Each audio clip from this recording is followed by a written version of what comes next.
양쪽이 대화하고 있습니다. 한쪽에서 말합니다. 회사 사정이 어려워지고 있지만 1인당 평균 1114만원 올려드리겠습니다. 다른 쪽에서 말합니다. 그 정도로는 턱도 없습니다. 정년은 65세까지 올리고 당기 순이익 30%를 성과급으로 내놓으십시오.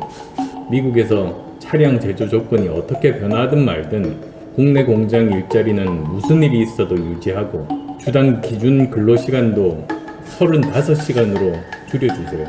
요구사항 받아들이지 않으면 파업하겠습니다. 국민 여러분, 만약 여러분이 경영자라면 이런 요구 받아들이실 수 있겠습니까? 여러분이 경영자라면 이런 상황에서 청년들을 새로 고용할 여력이 있겠습니까? 자식뻘, 조카뻘 청년들의 앞길을 막고 법과 공권력을 무력화시키면서도 자신들의 이익만을 챙기려는 강성 대기업 노조는 민주주의를 위해 진정 어려운 근로자들의 권익 향상을 위해서도 반드시 개혁되어야 합니다. 국민 여러분, 만약 여러분이 경영자라면 이런 요구 받아들이실 수 있겠습니까? 여러분이 경영자라면 이런 상황에서 청년들을 새로 고용할 여력이 있겠습니까?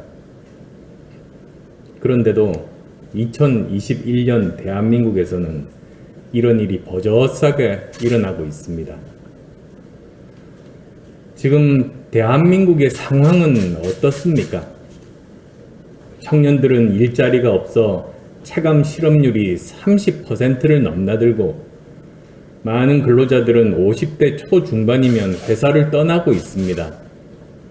그런데 일부 강경 대기업 노조는 자신들만의 성을 더 크고 높게 쌓고 그 안에서 자기들끼리 누리는 기득권을 유지하는 데만 관심이 있는 것으로 보입니다. 청년들을 위한 새로운 일자리나 함께 일하는 비정규직 근로자나 협력업체 근로자들의 처우에 대해서는 고민하지 않는 것 같습니다. 민주화 운동 시기 분명 노조는 반독재 투쟁과 약자인 노동자들의 근로조건 향상을 위해 기여한 바가 컸습니다. 하지만 민주화 이후 그들의 민주화 열정은 기득권 강화로 변질됐습니다. 대기업 강성 노조는 연대를 통한 약자와의 동행 대신 배제를 통한 기득권 카르텔을 만드는 길을 택했습니다. 누군가는 우리나라 임시직 비율이 높은데 무슨 고용 경직성 운운하냐고 말합니다. 비정규직을 일괄 정규직으로 전환하자는 주장도 들립니다. 그러나 제가 보기에 이런 주장은 틀렸습니다. 우리나라 임시직 비율이 26.1%로 OECD 2위 정도로 높은 이유는 고용 경직성 때문에 기업에서 더 이상 정규직을 늘리기 힘들기 때문입니다. 이는 기업의 주장이 아니라 OECD의 2021 고용 전망 보고서에서 국가 간 비교를 통해서 객관적으로 분석한 내용입니다. 약자인 근로자를 보호하는 것은 너무나 당연합니다. 그러나 기업이 감당할 수 없는 수준까지 과도한 보호와 높은 임금을 밀어붙인다면 조만간에 안정된 노동시장이라는 둑은 터질 수밖에 없습니다. 수문을 열어 일부 과도한 보호 수준은 동결하고 청년 근로자라는 새로운 물이 들어올 수 있도록 해야 합니다. 이것이 우리 모두를 위한 노동개혁의 방향 아니겠습니까? 건강하고 역동적인 사회는 청년들이 정당한 기회와 정당한 몫을 받으며 자신의 인생을 책임질 수 있도록 길을 만들어 주어야 합니다. 같이 먹고 살 수 있는 길이 있는데도 자신들만 잘 먹고 잘 살겠다는 사람들이 득세하는 한 문재인 정권이 그렇게 외쳐왔던 사람이 먼저다와 포용적 국가 건설은 국민을 속이고 표를 얻으려는 한낱 수사에 불과합니다. 강성 대기업 노조가 불합리하고 시대착오적인 주장을 계속해서 관철시킬 수 있었던 가장 큰 이유는 그들은 87년 민주화 이후 경제사회적 권력이 되었고 특히 문재인 정권 들어와서는 가장 강력한 기득권 권력이 되었기 때문입니다. 국가가 바로 서려면 공권력이 바로 서야 하고 공권력이 바로 서려면 법 집행이 엄격하고 공정해야 합니다. 그런데 지금 공권력을 가장 농락하고 있는 자들은 누굽니까? 대한민국 공권력이 가장 무서워하고 있는 집단은 어딥니까? 바로 얼마 전에 당당하게 도심에서 집회를 한 민노총입니다.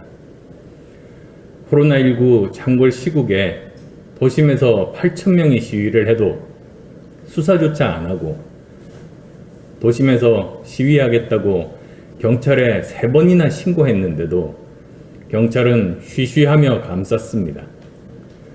다른 집단이 하면 살인 집회고 민노총이 하면 유검이라는 말로 대충 떼올 수밖에 없는 정부도 공권력도 감히 손도 못 대는 이 시대 최고의 권력 집단이자 시외 법권 집단이 바로 민노총인 것입니다. 왜 경찰은 제대로 수사하지 않습니까? 왜 이 정권은 항상 그들을 감싸기만 합니까? 법을 어겼다면 조사 좀 받아달라는 구걸 수사가 아니라 강제 수사에 들어가야 합니다. 지난번에 이어 다시 한번 대통령께 묻습니다. 문재인 정권과 민노총은 도대체 무슨 관계입니까? 국민이 알아서는 안 되는 무슨 말 못할 이면 계약이라도 있는 겁니까? 아니면 무슨 책 잡힐 일이 있었습니까? 그렇지 않다면 이처럼 법과 공권력을 우습게 알고 멋대로 하는 집단이 민주 법치국가에서 어떻게 존재할 수 있습니까? 공권력의 권위가 땅에 떨어지고 불법 행위가 만연하고 그런 것에 눈 감는 권력을 손보지 않고서는 대한민국을 바로 세울 수가 없습니다. 대한민국이 바로 서지 않는 한 청년들의 눈물도 닦아줄 수 없습니다. 자식벌, 조카벌 청년들의 앞길을 막고 법과 공권력을 무력화시키면서도 자신들의 이익만을 챙기려는 강성 대기업 노조는 민주주의를 위해 진정 어려운 근로자들의 권익 향상을 위해서도 반드시 개혁되어야 합니다.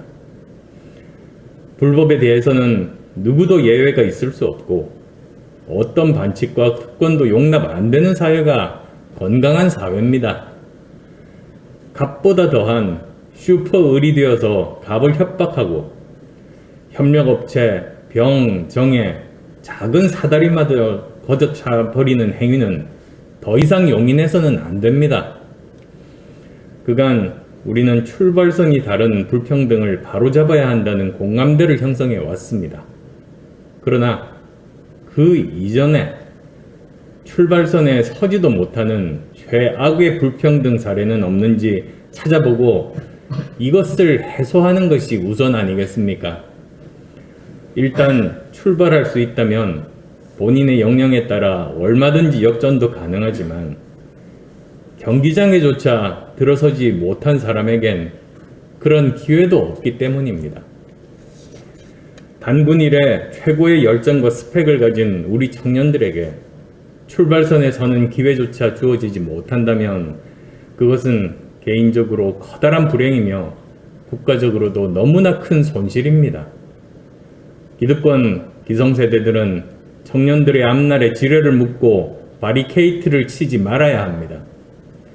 청년들의 기회 자체를 빼앗는 자들이야말로 청년의 적이자 국가의 미래를 망치는 대한민국의 적입니다.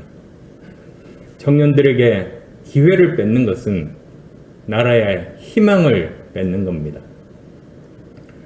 87년 민주화 이후 정권 교체를 거치면서 한국 사회에서 운동권 세력과 결탁한 기득권을 바로잡는 것은 매우 힘든 일이 되었습니다. 그러나 이제는 국민이 각성하고 합심해서 바로 잡아야 합니다. 그래야 우리 청년들의 미래가 열릴 수 있습니다. 기성의 공고한 기득권의 벽을 깨야 힘없고 백 없는 노동자들의 숨통이 함께 트일 수 있는 겁니다. 강성 대기업 노조 문제는 문재인 정권은 물론이고 민주화 이후 그 어떤 정권도 손대지 못했던 일이었습니다. 그러나 대한민국이 바로 서고 법치가 확립되기 위해서는 불법에 대한 무관용 원칙이 확실하게 서야 합니다. 그 어떤 반칙과 특권도 인정하지 않고 그 어떤 불법도 용납하지 않는 것이 공정과 정의, 합리와 상식의 대한민국을 세우는 전제 조건입니다. 노조를 포함한 그 어떤 집단도 법 앞에 예외일 수 없습니다. 과거에 어떤 긍정적인 일을 했더라도 현재의 반칙과 특권, 악행에 면죄부를 받을 수는 없습니다. 저 안철수와 국민의당은 우리 모두를 위한 노동개혁을 통해 청년들에게 공정한 기회를 돌려주겠습니다. 노조 기득권 카르텔과 정치 권력 간의 부적절한 연계도 반드시 해소하겠습니다. 청년의 앞길을 막고 대한민국의 앞길을 막는 어떤 세력과도 당당히 끝까지 싸워 반드시 바로잡겠습니다.